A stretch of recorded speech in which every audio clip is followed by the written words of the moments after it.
दोस्तों, ये दुनिया दो प्रकार के लोगों से भरी हुई है। पहले वो जिन्हें अपने समय का तनिक भी ध्यान नहीं, अर्थात कि वे लोग अपना समय कहां बर्बाद करते हैं उनका उन्हें थोड़ा भी ज्ञान नहीं। और दूसरे वो लोग जो अपने समय का एक एक पल भरपूर उपयोग करते हैं। अलग अलग चीजों में, अलग अलग जगहों पर वो अपना समय देते रहते हैं। जिस प्रकार आप अपना समय अलग अलग चीजों में दे रहे होंगे, जैसे अपनी नौकरी के लिए, अपने धंधों के लिए, अपने परिवार के लिए, अपने दोस्तों के लिए और ऐसी बहुत सी चीजें जो आपके जीवन में हैं, उन सबको आप अपना कीमती समय अवश्य ही देते होंगे। पर चाहे हम कितना भी अपने समय को बांट ले, हम चाहे कितना भी अपने समय को हर जगह क्यों न दे रहे हों, लेकिन हमारे जीवन में कोई न कोई एक ऐसा व्यक्ति जरूर होता है जिसे हम वह समय नहीं दे पाते जो हमें उसे देना चाहिए। फिर चाहे हम अपना समय पूरी तरह से बर्बाद ही क्यों न कर देते हों, लेकिन उस एक व्यक्ति के लिए हम अपना समय नहीं निकाल पाते। उस व्यक्ति की तरफ हमारा ध्यान तक कभी नहीं जाता, लेकिन वह एक व्यक्ति हमेशा पूरे जीवन भर यही सोचता है कि आज नहीं तो कल हम अपना समय उसे अवश्य देंगे। हम उस पर कभी न कभी ध्यान तो अवश्य ही देंगे। यदि इस बात का अर्थ समझा जाए तो वास्तविकता यही है कि जिसे हमें सबसे अधिक समय, जिसे हमें सबसे अधिक महत्वपूर्णता देनी चाहिए, उसे हम अपने जीवन का वह कीमती समय कभी नहीं दे पाते। हमारा तो ध्यान उस व्यक्ति पर तब जाता है जब हमारे जीवन की उल्टी गिनतियां शुरू हो जाती हैं, अर्थात जब हमारी मृत्यु हमारे करीब होती है, तब हमें उस व्यक्ति की याद आती है। लेकिन तब हमारे पास उतना समय नहीं होता कि हम उसे समय दे सकें। दोस्तों, इसे और अच्छे से समझाने के लिए आज जो कहानी मैं आपके साथ साझा करने वाला हूं, इस कहानी के अंदर आपके सभी सवालों के जवाब आपको मिल जाएंगे। तो इस कहानी को अंत तक जरूर देखिएगा और ध्यान लगाकर सुनिएगा। बहुत समय पहले की बात है। किसी नगरी में एक महान राजा रहा करता था। वह राजा बहुत ही पराक्रमी था, बहुत ही शक्तिशाली था, जिसने दुनिया के बड़े बड़े राज्यों को जीत लिया था। अपनी जीत के जश्न में उसके महल पर चारों ओर लोगों को खाना बंटवाया जा रहा था, धन बांटा जा रहा था। राजा से मिलने बड़े बड़े और भी राजा वहां पर आए हुए थे। राजा की प्रजा राजा के लिए गीत गा रही थी, उनकी प्रशंसा कर रही थी। सभी लोग बहुत खुश थे और जश्न मना रहे थे। वह राजा और उस दरबार में आए हुए अन्य लोग, सभी लोग एक साथ दरबार में बैठे हुए थे। तभी एक दूसरे राजा ने उस पराक्रमी राजा से एक सवाल किया। उस राजा ने कहा, हे राजन, आपने इतने कम समय में ये जो सफलताएं हासिल की हैं, ये कामयाबी जो आपने पाई है, इसके पीछे का रहस्य क्या है?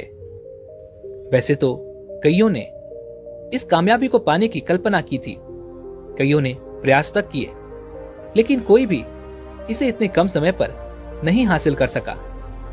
आखिर आप इसे कैसे इतने कम समय पर हासिल कर पाए?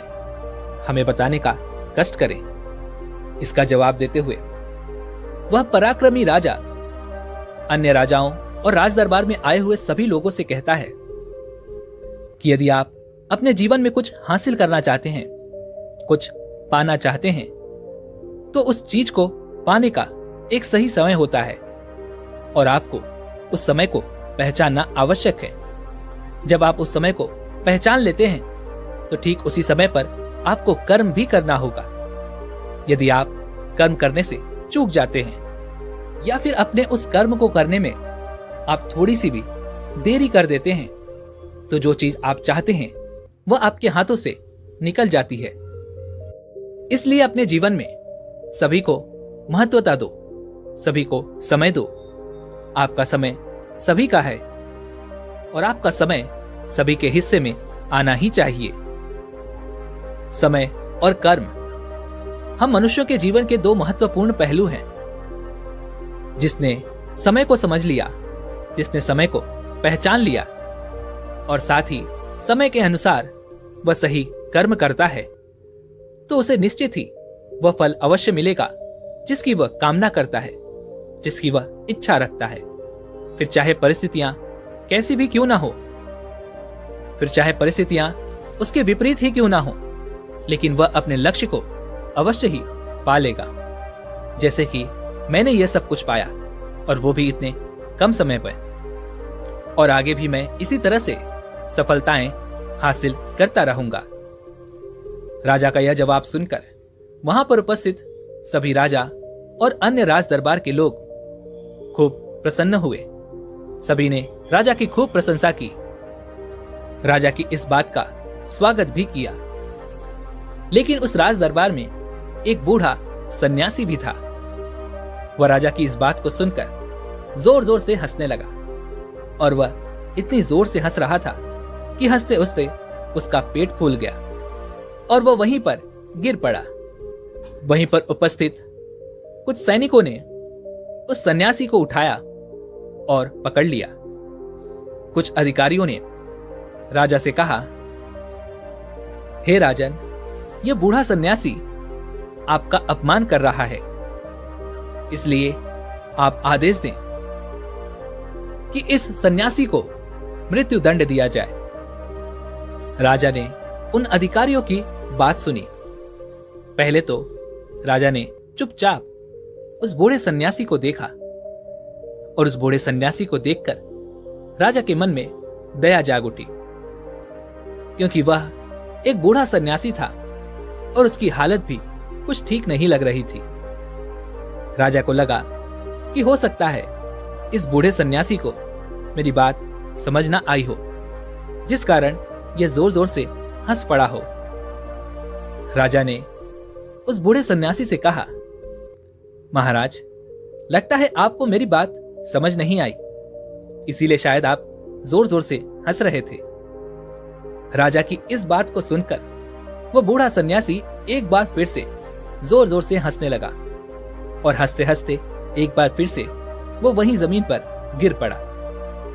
उसकी हंसी रुकने का नाम ही नहीं ले रही थी और उसे हंसता देख राज दरबार के कुछ अन्य लोग भी जोर जोर से हंसने लगे।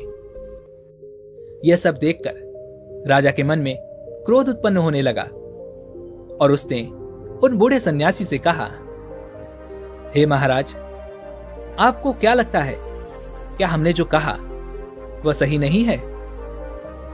क्या जो हमने बातें कही हैं वह हंसी के योग्य हैं? राजा की ये सारी बातें सुनकर वह बूढ़ा व्यक्ति राजा से कहता है, हे राजन, नहीं नहीं, मेरा मतलब ये नहीं है। आपने जो कहा वो बिल्कुल सही है। सही समय पर सही कर्म करना ही हमें सफलता की ओर ले जाता है और कर्म और समय का बंधन जो समझ जाता है, जो इसे पहचान लेता है और जो इस पर सही समय पर कर्म करता है, वही आगे चलकर अपने लक्ष्य को प्राप्त करता है। लेकिन मुझे तो हंसी इस बात पर आ रही है कि आखिर में जो आपने कहा कि आपके समय पर सभी का हक है और आप सभी को समय देते हैं, सबका ख्याल रखते हैं, सबका ध्यान रखते हैं, यह गलत है। इस पर वह राजा उस बूढ़े सन्यासी से कहता है, हे महाराज, आखिर आपको ऐसा क्यों लग रहा है कि मैं सभी को समय नहीं देता? तभी वह बूढ़ा सन्यासी राजा से कहता है, हे राजन, एक ऐसा बेचारा भी है जिसके लिए आपके पास कोई समय नहीं है और उसे ही आपके समय की सबसे ज्यादा जरूरत है। आपने आज तक उसके लिए कोई कर्म नहीं किया और ना ही उसे अपना कोई समय दिया है, इसलिए वह आपको कभी नहीं मिलेगा। यह बात सुनकर राजा को और भी क्रोध आ गया। राजा ने उस सन्यासी से कहा, महाराज, आप मुझे बताइए वो कौन है। मैं उसे अवश्य ही अपना समय दूंगा और उसे जानने की कोशिश भी करूंगा।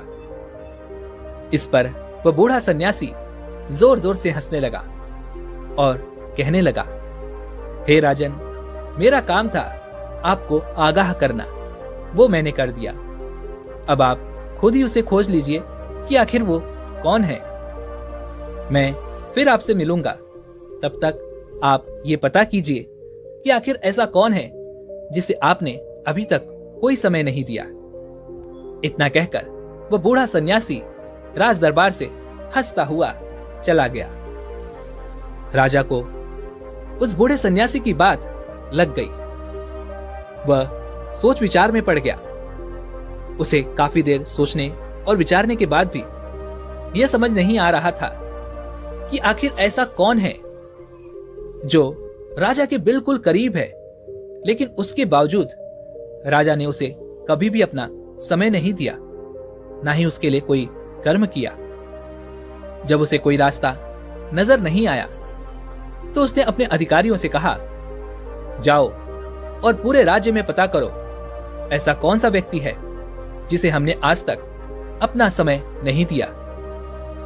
अधिकारियों ने राजा की बात मानी और उन्होंने छानबीन शुरू की। धीरे धीरे कई दिन बीत गए और उन अधिकारियों को अभी तक ये नहीं पता चल पाया कि आखिर वो कौन है जिसे राजा ने अभी तक अपना समय नहीं दिया और जो राजा के बहुत करीब भी है। राजा मन ही मन यह सोच रहा था कि मैंने आज तक तो सभी को अपना समय दिया है, अपने दरबार वालों को, अपनी प्रजा को, अपने परिवार को, यहां तक कि मैंने तो अपने शत्रुओं को भी समय अवश्य दिया है। फिर आखिर ऐसा कौन है जिसे मैंने अभी तक समय नहीं दिया है। राजा यह सोच सोचकर अत्यधिक चिंतित हो गया था। उसे यह समझ नहीं आ रहा था कि आखिर वो कौन है जिसके लिए राजा ने अभी तक कोई कर्म नहीं किया और ना ही उसे अपना कोई समय दिया है। काफी दिनों के बाद राजा को लगने लगा मानो वह बूढ़ा सन्यासी उससे मजाक करके वहां से चला गया और यह सोच सोचकर राजा को अत्यधिक क्रोध आने लगा। राजा ने अपने अधिकारियों को आदेश दिया कि जाओ और उस बूढ़े सन्यासी को ढूंढ कर लाओ, वो चाहे कहीं भी हो, मुझे वह सन्यासी चाहिए। अधिकारियों ने राजा की बात मानी। उन्होंने पूरा राज्य छान लिया, लेकिन वह बूढ़ा सन्यासी उन्हें कहीं नहीं मिला।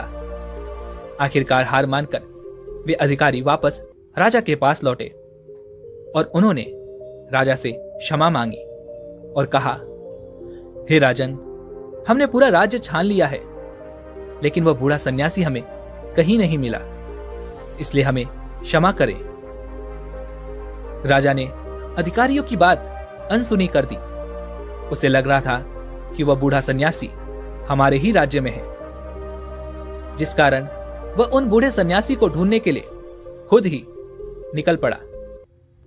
कई दिनों तक इधर उधर भटकने के बाद उसे पता चला कि वह बूढ़ा सन्यासी पास ही के नगर में प्रवचन देने आ रहा है। वह राजा भी उस गांव में पहुंच गया और उसने देखा कि वह वही बूढ़ा सन्यासी था जो उन गांव वालों को प्रवचन दे रहा था और लोग उसके चारों ओर भीड़ लगाकर बैठे हुए थे। राजा ने इस मौके का फायदा उठाया। उसने भेष बदला और वह भी उस भीड़ में शामिल हो गया। राजा यह देखना चाहता था कि यह बूढ़ा सन्यासी जो कुछ कह रहा था, क्या उसे रत्ती भर भी ज्ञान है या फिर उसने सच में राजा के सामने केवल मजाक किया था। वह बूढ़ा सन्यासी कुछ कह रहा था, लेकिन गांव वालों की भीड़ इतनी थी कि वे लोग आपस में ही फुसफुसा रहे थे, जिस कारण राजा को और उन गांव वालों को उस बूढ़े सन्यासी की आवाज सुनाई नहीं पड़ रही थी। और यह देखकर वो बूढ़ा सन्यासी बिना कुछ कहे, बिना कुछ सुने वहां से उठ के जाने लगा। लेकिन जो लोग उस भीड़ के सबसे आगे थे, उन्हें उस बूढ़े सन्यासी की आवाज सुनाई दे रही थी और वो जो कुछ भी कह रहे थे वो उन्हें समझ में भी आ रहा था। लेकिन जब उस बूढ़े सन्यासी ने यह देखा कि बाकी गांव वाले आपस की बातों में लगे हुए हैं, वह सभी एक दूसरे से गपशप कर रहे हैं, तो वह बूढ़ा सन्यासी वहां से उठकर जाने लगा। लेकिन जिन लोगों ने उन बूढ़े सन्यासी की बातें सुनी थी, समझी थी, वे लोग उसे रोकने लगे। वे कहने लगे, गुरुजी, आप कहां जा रहे हैं? आपने तो हमें अभी तक कुछ बताया ही नहीं। आप इस तरह से चुपचाप क्यों जा रहे हैं? जरा रुकिए। वह बूढ़ा सन्यासी उन लोगों की बात मान जाता है और वापस अपने स्थान पर बैठ जाता है और उनसे कहता है कि अगर तुम लोग इसी तरह से एक दूसरे की बातें सुनते और सुनाते रहोगे, फुसफुसाते रहोगे, ऐसे ही बातें करते रहोगे, तो मैं क्या, यदि तुम्हारे सामने भगवान भी आ जाएं, तो वो भी तुम लोगों को बिना कुछ कहे, बिना कुछ सुने यहां से चले जाएंगे और तुम लोग उन्हें कभी नहीं सुन सकोगे, क्योंकि तुम लोग तो आपस की बातों में लगे हुए हो। तुम्हें तो केवल एक दूसरे की बातों में मजा आ रहा है। तुम सभी अपनी अपनी बातें सुनने और सुनाने में व्यस्त हो और तुम जैसे लोग जिंदगी भर केवल यही करते रह जाएंगे और तुम्हें अपना जीवन ऐसे ही पसंद है। लेकिन जब तुम जैसे लोगों का अंतिम समय आता है, उस वक्त जब तुम्हारी कोई बातें नहीं सुनता, तब तुम्हें भीतर ही भीतर पीड़ा उत्पन्न होती है, तकलीफ होती है। उस वक्त तुम लोग रोते हो, चिल्लाते हो, चीखते हो कि कोई भी तुम्हारी बात नहीं सुन रहा, अब मैं क्या करूं? यह बात सुनकर वहां पर उपस्थित सभी गांव वाले चुप हो गए और उन बूढ़े सन्यासी की बातें सुनने लगे। तभी वह बूढ़ा सन्यासी एकदम चुपचाप हो गया। आगे उसने कुछ नहीं कहा। कुछ देर तक सभी लोग एकदम खामोश थे। तभी उस भीड़ में से एक व्यक्ति ने कहा, हे महाराज, आप कुछ बोलते क्यों नहीं? आप इस तरह से चुपचाप क्यों बैठे हो? तभी वह बूढ़ा सन्यासी उन सभी से कहता है, बोलो मत, सिर्फ सुनो, ध्यान लगाकर सुनो। इतना कहकर वह बूढ़ा सन्यासी फिर से एक बार चुपचाप यूं ही बैठ गया और सभी लोग उस बूढ़े सन्यासी के बोलने का इंतजार करने लगे। कुछ देर तक ऐसे ही खामोशी छा ही रही। चारों तरफ बिल्कुल सन्नाटा था। तभी कुछ देर इंतजार करने के बाद उस भीड़ में से फिर से एक व्यक्ति उठा और उसने उन बूढ़े सन्यासी से कहा, हे महाराज, आखिर क्या बात है? आप हमसे कुछ बताते क्यों नहीं? आप कुछ बोल क्यों नहीं रहे हो? क्या आप हमारी हरकतों से नाराज हो? तभी वह बूढ़ा सन्यासी जोर से चिल्लाकर कहता है, अरे मूर्ख, चुप रह। जब तू चुप नहीं बैठेगा तो तुझे सुनाई कैसे देगा? इसलिए चुपचाप बैठ जा और ध्यान से सुनने का प्रयास कर।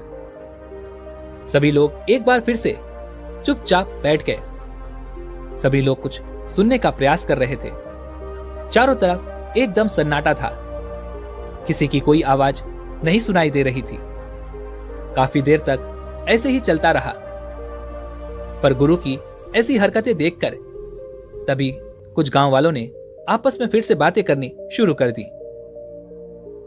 यह देखकर वह बूढ़ा सन्यासी एक बार फिर से कहने लगा, तुम लोगों की यही तो समस्या है कि तुम कभी शांत नहीं रहना चाहते। तुम हमेशा कुछ न कुछ कहना चाहते हो, बताना चाहते हो, बोलना चाहते हो, कुछ न कुछ करते रहना चाहते हो, लेकिन कभी भी शांत नहीं होना चाहते, कहीं पर रुकना नहीं चाहते, कुछ सुनना नहीं चाहते। बस कुछ भी करना है तो वो है बोलना, बोलते रहो बोलते रहो। लेकिन क्या तुमने कभी सोचा है कि तुम क्या बोल रहे हो? इतने सारे विचार, इतने सारे शब्द, इतनी सारी सोच, आखिर ये सब आ कहां से रही है? इस बारे में कभी एक पल ठहर कर विचार किया है? ये जो शब्द तुम कह रहे हो, ये जो बातें तुम एक दूसरे को सुना रहे हो, इसके पीछे तुमने किसी की आवाज को दबा रखा है। कभी उसके बारे में विचार किया है? यह सब देखकर गांव वाले बड़े आश्चर्यचकित थे और राजा को भी यह समझ नहीं आ रहा था कि आखिर यह बूढ़ा सन्यासी कहना क्या चाहता है। तभी आखिरकार क्रोधित होकर राजा खड़ा हुआ और राजा ने उस बूढ़े सन्यासी से कहा, महाराज, यदि आप कुछ कहेंगे ही नहीं तो हम भला क्या सुनेंगे? आप जब से बैठे हैं तब से तो आपने कुछ कहा ही नहीं, केवल ये कह रहे हैं कि ध्यान से सुनो, ध्यान से सुनो, लेकिन अभी तक आपने तो कुछ कहा ही नहीं। जब भी आपसे कोई कुछ कहने के लिए कहता तब आप बिल्कुल चुपचाप बैठ जाते हो और कहते हो, सुनो, ध्यान से सुनो, ध्यान लगाकर सुनो। आखिर हमें क्या सुनना है? जब आप कुछ कहेंगे ही नहीं तो हमें सुनाई क्या देगा? वह बूढ़ा सन्यासी जोर से हंस पड़ा और उसने राजा को पहचान लिया था। उसने कहा, हे राजन, तुम भला कैसे सुन पाओगे? जिस समय की सबसे ज्यादा आवश्यकता तुम्हारे उस करीबी को है जिसे तुमने अपना अभी तक कोई समय नहीं दिया, तो भला तुम कैसे सुनोगे? तभी वह राजा बड़ा ही आश्चर्यचकित होकर उस बूढ़े सन्यासी से कहता है, आपने मुझे पहचाना कैसे? मैं तो यहां पर भेष बदल कर आया हूं। तभी वह बूढ़ा सन्यासी राजा से कहता है, हे राजन, यहां जितने भी बैठे हुए अकड़े व्यक्ति हैं उनमें से ज्यादा अकड़ तुम्हारे अंदर है, इसलिए तुम्हें पहचानना उतना ही आसान है। आगे वह राजा उस बूढ़े सन्यासी से कहता है, खैर वो सब छोड़िए, आपने मुझे यह नहीं बताया कि आखिर वो मेरा करीबी कौन है जिसे मुझे समय देना चाहिए था और मैंने अभी तक उसे समय नहीं दिया। कहीं आप मुझसे मजाक तो नहीं कर रहे थे? क्योंकि मैंने अपने अधिकारियों से पूरी छानबीन करवा ली है, लेकिन अभी तक मुझे कोई भी ऐसा व्यक्ति नहीं मिला जिसे मैंने अभी तक अपना समय ना दिया हो। यदि आपने मेरे साथ कोई मजाक किया था तो इसका अंजाम बहुत बुरा होगा। मैं इसके लिए आपको मृत्युदंड दूंगा। वह बूढ़ा सन्यासी जोर जोर से हंसने लगा और वहीं पर फिर से एक बार गिर पड़ा और राजा से कहने लगा, हे राजन, मृत्युदंड तो ठीक है, वो तो तुम मुझे बाद में दे देना, लेकिन उस व्यक्ति से तो मिल लो जो व्यक्ति तुम्हारे लिए तड़प रहा है, जो तुम्हारा समय पाना चाहता है, जिसे तुमने अब तक बिल्कुल भी समय नहीं दिया। इस पर वह राजा उस बूढ़े सन्यासी से कहता है, हाँ हाँ, मुझे बताओ वो कौन है, मैं यहां पर वही जानने आया हूं। तभी वह बूढ़ा सन्यासी राजा से कहता है, हे राजन, यदि तुम्हें यह जानना है तो इसके लिए तुम्हें मेरे साथ एकांत में आना होगा। राजा उस बूढ़े सन्यासी से कहता है, हाँ हाँ, मैं तुम्हारे साथ अवश्य चलूंगा, क्योंकि मुझे तो यह जानना ही है कि आखिर वह कौन व्यक्ति है जिसे मैंने अभी तक अपना कीमती समय नहीं दिया। मैं तुम्हारे साथ चलने के लिए तैयार हूं। इतना कहकर वह बूढ़ा सन्यासी और राजा दोनों एक जंगल में चले जाते हैं। वह जंगल बिल्कुल सुनसान था, जहां पर किसी का आना जाना तक नहीं था। वह बूढ़ा सन्यासी राजा को एक तालाब के पास ले गया। आगे वह बूढ़ा व्यक्ति राजा से कहता है, हे राजन, जिसे तुम ढूंढ रहे हो, जो तुम्हारे सबसे करीब है, वो तुम्हें उसी तालाब में मिलेगा। राजा उस बूढ़े व्यक्ति की बात मानकर उस तालाब की ओर आगे बढ़ता है। जब वह तालाब में झांकता है तो उसे कुछ भी नजर नहीं आता। राजा यह देखकर और भी ज्यादा क्रोधित हो जाता है और उस बूढ़े सन्यासी से कहता है, लगता है तुम मुझे एक बार फिर मूर्ख बनाने की कोशिश कर रहे हो। इस पर वो बूढ़ा सन्यासी कहता है, नहीं नहीं राजन, ध्यान से देखो, तुम्हें कुछ न कुछ अवश्य दिखाई देगा। वह तुम्हारा सबसे करीबी तुम्हें इस तालाब में ही मिलेगा। राजा ने एक बार फिर उस बूढ़े व्यक्ति की बात मान ली। वह तालाब की ओर आगे बढ़ा। उसने तालाब में एक बार फिर से ध्यान से देखा।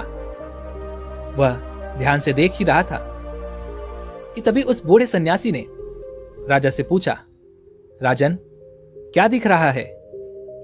इसका जवाब देते हुए वह राजा उस बूढ़े सन्यासी से कहता है, मुझे तो केवल मेरी परछाई नजर आ रही है, इसके अलावा और यहां पर कुछ भी नहीं। इस पर वह बूढ़ा सन्यासी राजा से कहता है, हे राजन, आखिरकार तुम्हें वह तुम्हारा करीबी मिल ही गया। यही तो है वह व्यक्ति जिसे तुमने अभी तक कोई समय नहीं दिया और ना ही इसके लिए तुमने कोई कर्म किया है। और यही वह व्यक्ति है जिसे तुम्हारे समय की सबसे ज्यादा जरूरत है, लेकिन तुम हो कि बाकी सबको समय बराबर देते हो, लेकिन इसे तुम समय देना भूल गए। राजा कुछ देर तक इस बात पर विचार करता रहा। वह अपने आप को तालाब में देखता रहा और उसके बाद राजा उस बूढ़े सन्यासी से कहता है, महाराज, आप सही कहते हैं, हम सभी के लिए समय निकालते हैं, प्रजा, परिवार, यहां तक कि अपने शत्रुओं के लिए भी मैं सभी को समय देता हूं, लेकिन मैंने अपने लिए कभी समय नहीं निकाला। यहां तक कि मैंने सभी कर्म भी सही समय पर किए, लेकिन मैंने अपने आप को कभी वह समय नहीं दिया और ना ही अपने लिए कोई ऐसा कर्म किया। और हमारे करीब तो हम ही होते हैं, लेकिन हम अपना ध्यान नहीं रखते, अपनी एक नहीं सुनते। लेकिन हे महाराज, मेरा आपसे एक और सवाल है। आप मुझे यह बताइए कि भला हम अपने आप को कैसे सुन सकते हैं, अपने आप को कैसे समय दे सकते हैं, अपने लिए कैसे कर्म कर सकते हैं? राजा की यह बात सुनकर वह बूढ़ा सन्यासी एक बार फिर से जोर जोर से हंसने लगा और फिर राजा से कहने लगा, चुप करो, मौन हो जाओ, शांत हो जाओ, आंखें बंद करो, अपनी बकबक बंद करो और यहीं पर बैठ जाओ। अपने ऊपर ध्यान लगाओ, अपने ऊपर ध्यान दो, तभी तुम अपने आप को सुन सकोगे और अपने आप को समय दे पाओगे। अन्यथा तुम्हारा जीवन इसी तरह से व्यर्थ में ही बीत जाएगा और तुम कभी